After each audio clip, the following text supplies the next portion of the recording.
কোনো জালিয়াতি নেই, জমির কোনো ক্লাসিফিকেশনের পরিবর্তন করেছি এরকম জ্ঞাতসারে করেছে আমার মনে পড়ে।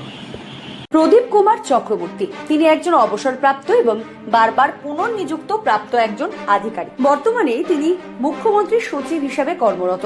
সংবাদের শুরুতে তিনি কি বললেন?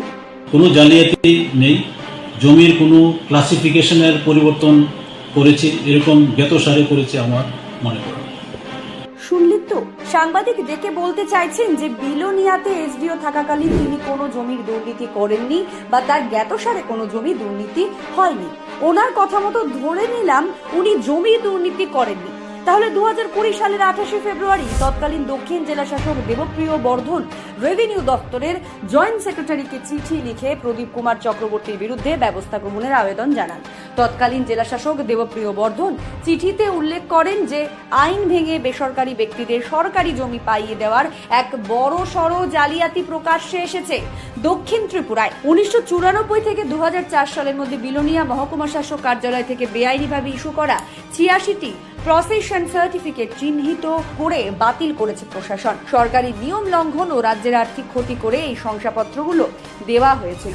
দক্ষিণ ত্রিপুরার জেলাশাসক ইতিমধ্যেই এই অবৈধ শংসাপত্রগুলো বাতিল করেছেন এবং এর সাথে জড়িত দোষী কর্মকর্তাদের বিরুদ্ধে কঠোর বিভাগীয় তদন্ত ও শাস্তিমূলক ব্যবস্থা নেওয়ার জন্য রাজস্ব বিভাগে সুপারিশ পাঠিয়েছিলেন।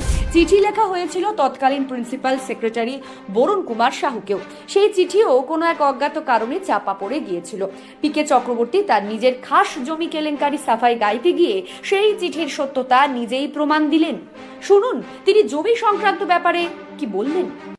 প্রসঙ্গত আমি বলছি যে কি করেছিলাম আমি সেখানে আমার সেই এসডিএম থাকাকালীন অন্যান্য কাজের মধ্যে অনেক সার্টিফিকেট আমরা দিই এবং আমি পজেশন সার্টিফিকেট দিয়েছিলাম কয়েকটি।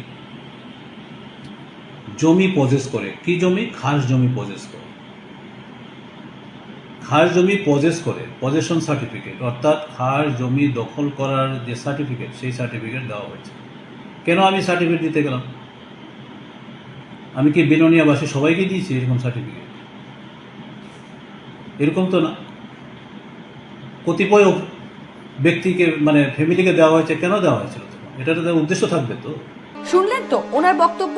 এবার আসছে দ্বিতীয় চিঠিতে। প্রদীপ কুমার চক্রবর্তী যদি জমি কেলেঙ্কারির সাথে যুক্ত না থাকেন তাহলে 2021 সালের 3রা নভেম্বর তৎকালীন দক্ষিণ জেলা শাসক সাজু বাহিত রেভিনিউ ডিপার্টমেন্টের ডেপুটি সেক্রেটারিকে চিঠি লিখে প্রদীপ কুমার চক্রবর্তীকে শোকজ নোটিশ করলেন কেন? আপনাদের সামনে তুলে ধরলাম সেই শোকজ নোটিশটি, কারণ এই নোটিশটিও ফাইলবন্দি হয়ে পড়েছিল। দুরন্ত টিভির একের পর এক তদন্তমূলক সংবাদের জেরে বেশ কিছু গুরুত্বপূর্ণ নথি হাতে এসেছে। সাংবাদিক ডেকে তিনি আর কি বললেন শুনুন। আর আরেকটা বিশিষ্ট পত্রিকায় উঠেছিল কেলেঙ্কারি, জমি কেলেঙ্কারি। আমি ভেহিমেন্টলি প্রটেস্ট করছি যে ওটাও ঠিক নয়, কি করে কেলেঙ্কারি হবে। এবং ফেসবুকেও উঠেছে, ফেসবুকেও বারবার কিন্তু মানে প্রকাশ করছে জমি কেলেঙ্কারি পিকে চক্রবর্তী বিলোনিয়া সাব ডিভিশন মহকুমা শাসক থাকাকালীন। অন্যায়ভাবে তুলছে এইগুলি। এটা আমাকে হেয় প্রতিপন্ন করার জন্য, আমাকে অপমানিত করার জন্য এই ধরনের একটা প্রক্রিয়া চলছে। কতিপয় অফিসাররা চাইছে এই অফিসারকে কী করে হেনস্থা করা যায়। তিনি বলতে চাইছেন যে ওনার বিরুদ্ধে একটি পত্রিকাতে জমি কেলেঙ্কারির বিষয়টি উঠেছে। এছাড়া ওনাকে ফেসবুকে হেয় প্রতিপন্ন করার জন্য নাকি জমি দুর্নীতির কথা বলা হচ্ছে। পিকে স্যার, আপনার অবগতির জন্য জানিয়ে রাখছি, আপনি যেই ফেসবুকের কথা বলছেন সেটি একটি সরকার অনুমোদিত রাজ্যের 15 বছরের পুরনো একটি টিভি চ্যানেল, যারা দুর্নীতির স্বার্থে কোনো দিন আপোষ করেনি। নাম দুরন্ত টিভি। আপনি বলছেন অফিসাররা আপনাকে হেনস্থা করতে এইসব করছে। প্রশ্ন হলো, কেন অফিসাররা আপনাকে হেনস্থা করবে? কি স্বার্থ আছে তাদের? আপনার তো অঢেল ক্ষমতা। যেসব অফিসাররা আপনাকে হেনস্থা করার চেষ্টা করছে তাদের বিরুদ্ধে ব্যবস্থা গ্রহণ করে নিন। দুরন্ত টিভির অনুসন্ধানী দলের হাতে প্রদীপ কুমার চক্রবর্তী জমি কেলেঙ্কারির লম্বা লিস্ট হাতে এসেছে। শুধু বিলোনিয়া নয়, আরো 4 জায়গার কেলেঙ্কারির সরকারি নথি তুলে ধরব পরবর্তী ধাপে। তিনি অন ক্যামেরা বলছিলেন যে জমি কেলেঙ্কারির সাথে যুক্ত নন, অথচ তার বিরুদ্ধে আনিত অভিযোগের তদন্ত করে 6 জনের কমিটির রিপোর্ট জমা পড়ে রেভিনিউ দপ্তরে। রিপোর্টে স্পষ্ট করে উল্লেখ করেছেন যে 100 একরের অধিক সরকারি খাস জমি সরকারের দরকার নেই বলে অন্যের নামে প্রফেশন সার্টিফিকেট ইস্যু করে দিয়েছিলেন, যেটা সম্পূর্ণ বেআইনি এবং শাস্তিযোগ্য অপরাধ। আবেগের বশে অন ক্যামেরা সেটি স্বীকারও করে নিয়েছেন পিকে চক্রবর্তী।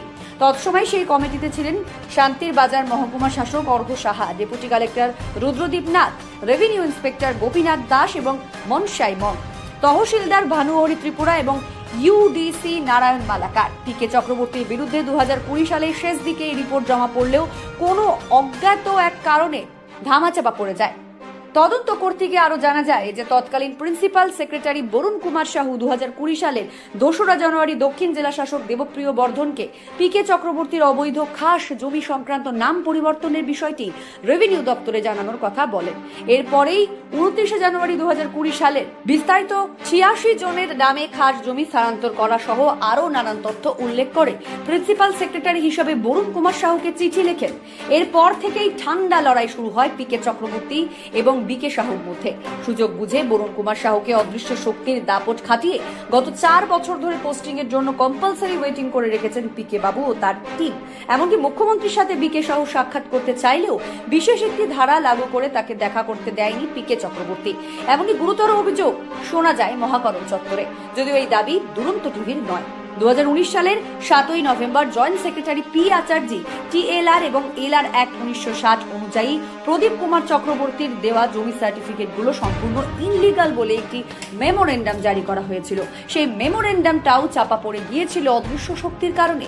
সব মিলিয়ে পিকে চক্রবর্তী তার জমি সংক্রান্ত দুর্নীতির সাফাই গাইতে গিয়ে অজান্তেই তিনি নিজেই স্বীকার করে নিলেন সেই দুর্নীতির কথা। আমি বিলোনিয়াতে এসডিএম বা এসডিও হিসাবে ছিলাম 1998 থেকে 2001।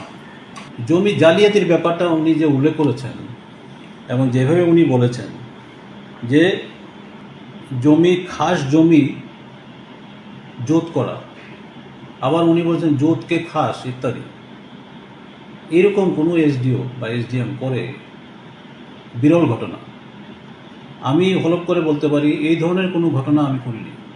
পরবর্তী পর্বে আরো শক্ত প্রমাণ সহকারে পিকে চক্রবর্তীর জমি সংক্রান্ত দুর্নীতি এবং জম্পুইজলার একটি গোপন ঘটনা প্রকাশ করব। নজর রাখুন দুরন্ত টিভির তদন্তমূলক সংবাদের পরবর্তী পর্বে। ব্যুরো রিপোর্ট, দুরন্ত টিভি।